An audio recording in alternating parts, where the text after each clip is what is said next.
എടോ, തനിക്ക് പഠിക്കുന്ന കാലത്ത് പ്രണയമൊന്നും ഉണ്ടായിരുന്നില്ലേ? പിന്നെ പ്രണയോ? എവിടെന്ന്? പിന്നെ ചുമ്മാ ആ കാലത്തൊക്കെ ഇല്ലാതിരിക്കോ? ഉണ്ടെങ്കി പറ, തുറന്ന് പറയൂ.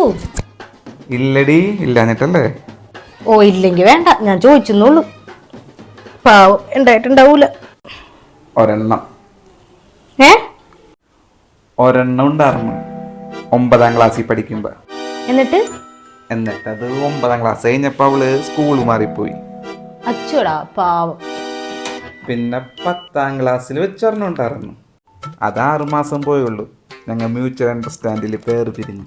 ഓ, പിന്നെ +2 പിന്നെ തോരൻ വന്നു, ഓലൻ വന്നു, കാളം വന്നു, അവിയൽ വന്നു, എരിശ്ശേരി വന്നു, ചോറ് വന്നു, സാമ്പാറും വന്നു, 2 കൂട്ടം പായസവും വന്നു. വയറ് നിറഞ്ഞു. അങ്ങനെ ഐറ്റിയും കഴിഞ്ഞ് പിന്നെ ജോലിയായി തിരക്കായി. പിന്നെ അങ്ങനെ ഒരു പോക്കാറുന്നു. ഓ, കഴിഞ്ഞല്ല അല്ലേ? ഞാൻ എന്നാ കുറച്ച് വെള്ളം കുടിക്കട്ടെ. പണ്ടാരം ചോദിക്കണ്ടായിരുന്നു. പിന്നെ ജോലി സ്ഥലത്ത് റിസപ്ഷനിൽ ഒരു കുട്ടി ഉണ്ടായിരുന്നു. മതി, ഞാനേ ഒരു ബുക്കും പേനയും തരാം, എഴുതി വെച്ചോ. സൗകര്യം പോലെ ഞാൻ വായിച്ചോളാം. താനെന്താണ് ഗിരിരാജൻ കോഴിയാ? അല്ല, നീയല്ലേ പറഞ്ഞത് തുറന്നു പറയാൻ? ഒന്ന് തുറക്കാനേ പറഞ്ഞുള്ളൂ, ചവിട്ടി പൊളിക്കാൻ പറഞ്ഞില്ല.